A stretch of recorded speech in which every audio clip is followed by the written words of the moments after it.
Because at the end of the day, it's just like, what profit are you going to get from listening to them? If you go straight back to the scripture, it has a bit more in it. So verse 23 says, "Rejoice ye in that day, and leap for joy, for behold, your reward is great in heaven, for in like manner did their fathers unto the prophets." Because at the end of the day, man, whatever we go for on this side, as if in terms of the faith, in terms of the truth, you know, we're gonna have a reward at the end of the day. You know, it's just keeping that faith. Read verse 26. 26. You know, I heard like, oh, you fucking sluts. It says, "Woe unto you when all men shall speak well of you, for so did their fathers to the false prophets."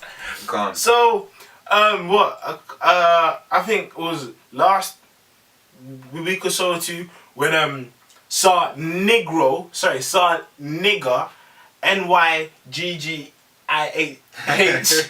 saw nigger did a show saying, don't go around them guys from GMS, go to them guys and IUIC, all of them man there. But it says what? Woe unto when men shall speak of you, because as their fathers did unto the false prophets, man. Because at the end of the day, what is it? You got this saying, ignorance is bliss. People like not knowing the truth, man. Yep. People love not knowing the truth. Like this one Edomite I work with, I was just like, yo, look, the analyst said he's gonna, because he's looking to buy a house, to get a mortgage, and I was like, yo, look, the analyst is saying there's gonna be an economic crash this year. Oh well, you know, hopefully that shouldn't happen. Because what was that? The joy from his face was sucked up. At the end of the day, that's the truth. And he doesn't like hearing the truth because most times the truth isn't what you want to hear. It's like with women. You're telling women the truth all the time. You know what? They ain't going to be a woman for much longer. You know, if you tell them what they want to hear, they're going to be like, oh, that guy, he's so nice. You know? Yeah. Just, you know, and then because we taught the truth, people don't like that.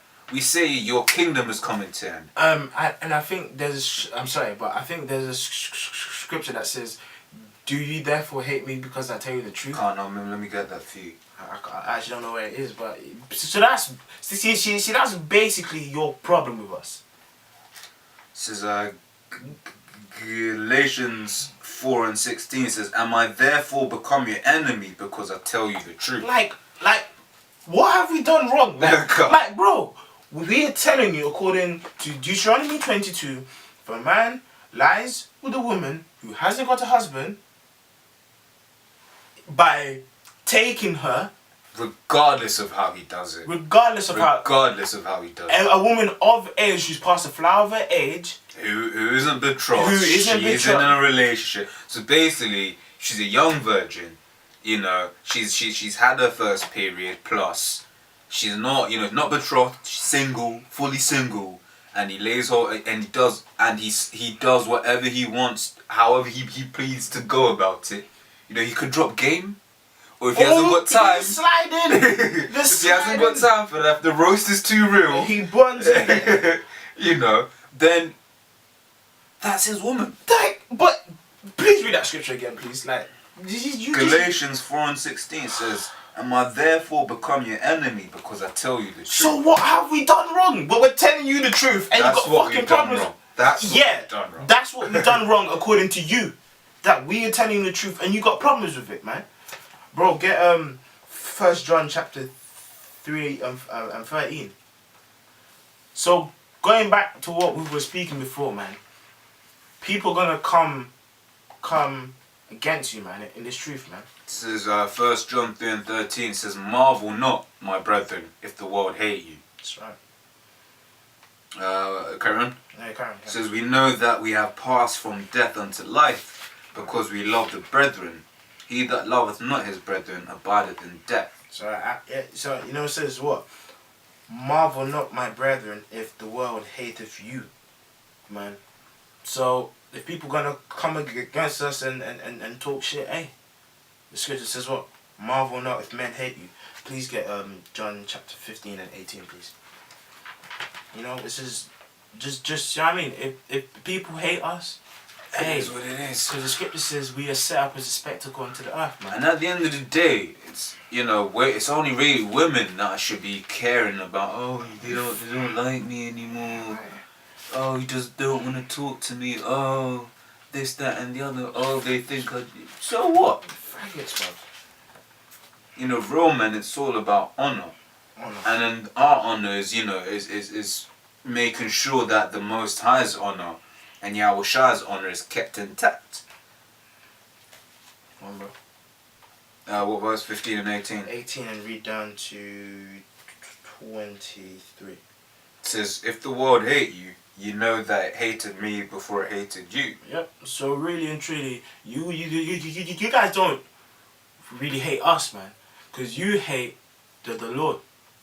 Because in the scripture, go on, keep reading it, baby, because it's on point. Go on. It says, if you were of the world would love his own. So if we were rap niggas, if we were black unconscious, let's go back to African Egypt niggas, or even if we were just like Nate, your household friendly neighborhood Israelites. Yes, black women should grow her hair. Like, listen, we in a time of war, man. Well, what the fuck are you making a thing talking about? You black women should grow your afros. What does that actually do with now? Can't. Go on, bro. At least he's getting them prepared for the concentration camps when they can't get weaves. Hey. At least, That's a fair point. Read them there. It says, if you but because you're not of the world, but I have chosen you out of the world, therefore the world hateth you. Ooh. So even though this is kind of going off point, but you know how these Christians always speak about, for God so loved the world that he gave his only son. This scripture proves that there are many types of thoughts on the actual word world. But going back to this point though, it says what? If you were of the world would love his own. Meaning if we were like you niggas, hey, you know what I mean? All you lot wouldn't have no problem with us, man. Keep reading. Because I mean, damn, if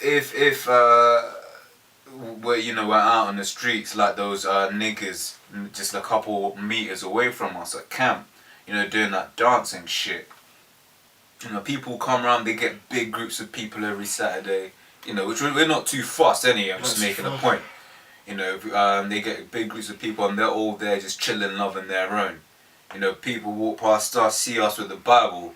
So look at these, most times they fail to read the sign that says Israel, fail to, notice the fact that we're quoting the Bible. Scriptures from the Bible, but they see us and there's a problem with us. They see those niggas doing nigger shit, doing worldly shit, and that's perfectly fine. That's right. The brick code. So verse 20 says, remember the word that I said unto you, the servant is not greater than his Lord. If they have persecuted me, they will also persecute you. That's right, man. So all the things they did to the Lord, the servant is not greater than him. So really and truly, we are going to get put in concentration camps. Some of us gonna get put to death, starve, smacked in the street. You know what I mean? Things are gonna come against us. Hey, I mean, if we go back to the top of it. Actually, sorry, can you keep reading because he has more in it. So if they have kept me saying, they will keep yours also. Like if they have kept my saying, they will keep yours also. But all these things will they do unto you for my name's sake, because they know not him that sent me. If I had not come and spoken unto them, they had not had sin. But now they have no cloak for their sin. He that hateth me, hateth my Father also. So, really and truly, in that time, man, you guys are going to be showing hate to the Most High, man. Well, anyone scoffing right now is showing hate to the Most High. Because because the scripture says, "He that heareth me, he that heareth you, heareth me." He that heareth not you, heareth not me. No. It says, "He that heareth you, heareth me, and he that despiseth you, despiseth me, and the Father which sent me." Yeah, that's one. Yeah, no, that's for Leo. It's not important. What's gonna have you got scripture, bro? No, I thought I had. This is Matthew chapter 10, verse 35. Man, Matthew 10:35. Matthew 10:35 says, "For I am come to set a man at variance against his father, and the daughter against her mother, and the daughter-in-law against her mother." Actually, start from 34. Think not I am come to send peace on earth. I came not to send peace, but a sword. So when the Lord comes back, he's about to destroy this place. Simple and straight to the point. Keep going, bro. And so verse 36 says, "And the man's foes shall be they of his own household. That's right. He that loveth father or mother more than me is not worthy of me. That's right. And he that loveth son or daughter more than me is not worthy of me." That's right. Go on, bro. It says, "He that findeth his life shall lose it." And look, I just jumped to that. It says verse 38 says, "And he that taketh not his cross and followeth after me is not worthy of me." Meaning, as if you don't try and endure everything that comes your way, you're not worthy of the Lord, because if you're in this truth, you have to bear your cross. Come. Man. Go on, bro. It says, "He that findeth his life shall lose it, and he that loseth his life for my sake shall find it." That's right, man. Because again, the dead in Yahushua shall rise first. If you can get Matthew 11 verse 6, is that same page. So Matthew 11:6 says, "And blessed is he whosoever shall not be offended in me." Go on, bro, speak on it. Can't, at the end of the day, like we was just talking about the whole rape issue, you know, at the end of the day, what we speak out is all biblical. If you don't like it, hey, the scripture says, "Blessed is he who's not offended in me." You know, because some of the things, some of the way we came in, we came into this thing. Some of the brothers, the way they came into this thing, it wasn't all nice and flowery and stuff. You know, some brothers caught it hard. Some brothers still get it hard. But that's why in the scripture it says what compel them to come to the faith. Come. You know. Because at the end, you have people walk past, but if you're out here on the street, you obviously wanna get people to join you. No. And then, but so if carrying on to what they say, you obviously want people to join you. So why do you talk so rough? Though I be rude in speech, yet not in knowledge. Come, but the point is, nice. You know the ones you can. It says, "And blessed is he whosoever shall not be offended in me." At the end of the day, we're speaking what's written in here, and if we're too hard, if we're too rough for you, then it's not for you. That's right. It's not for you. We don't want you. If you can get these last two scriptures, get Sirach 2, and then after that we end on Sirach 4 verse 28. Because basically, man, this scripture is one of my favorite scriptures, man, because it just brings everything into perspective and the truth, man. Read it, bro. It says, Sirach 2 verse 1 says, "My son, if thou come to serve the Lord, prepare thy soul for temptation. That's right. Set thy heart aright, and